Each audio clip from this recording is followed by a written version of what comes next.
So hello everyone, কেমন আছো তোমরা সবাই? আশা করছি ভালোই আছো। তো আমিও খুব ভালো আছি। তো আজকে নিয়ে চলে এলাম কুকুর মারা ভিডিও।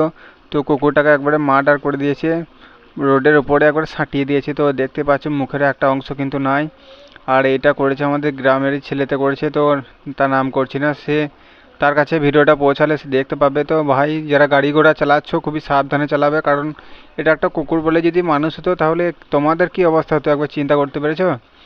তো এখন আইনি পদক্ষেপ নেব বলছে। তো ভাই, খুবই সাবধান হয়ে যাও, তোমরা গাড়ি ঘোড়া একটু সাবধানে চালাও।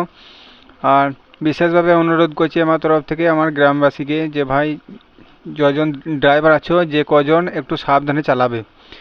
আর কুকুরটাকে তো তুমি জন্ম দাও নয়, তাহলে ভাই তোমার এর জানটাকে কেড়ে নেওয়ার দায়িত্ব কে দিয়েছে তোমাকে? তো ভাই, তোমরা একটু সাবধানে গাড়ি চালাবে। আর এখানে দুটো বাচ্চা খেলা করছিল, তারাও কিন্তু ছুটে পালিয়েছে তোমাদের গাড়ির আওয়াজ থেকে। যেভাবে গাড়ি নিয়ে যাচ্ছিলে তো আমাকে বলেছিল যে ভালোভাবে ভিডিওটা কর, তারা অনুমতি দিয়েছিল বলে আমি ভিডিওটা করতে পারলাম। তো ভাই, খারাপ মাইন্ডে নেবে না, তোমরা একটু সাবধান হয়ে গাড়ি চালাবে, কারণ এটা একটা মানুষ হলে তোমাদের অবস্থা কী হতো তোমরা খালি বারবার এটা মাথায় রাখবে। তো ভিডিওটা করার উদ্দেশ্য একটাই যে ভাই, একটু সাবধানে চালাও। তো চলো, দেখা হচ্ছে আবার নেক্সট কোনো একটা ভিডিওর মাধ্যমে। চলো, টাটা, বাই বাই।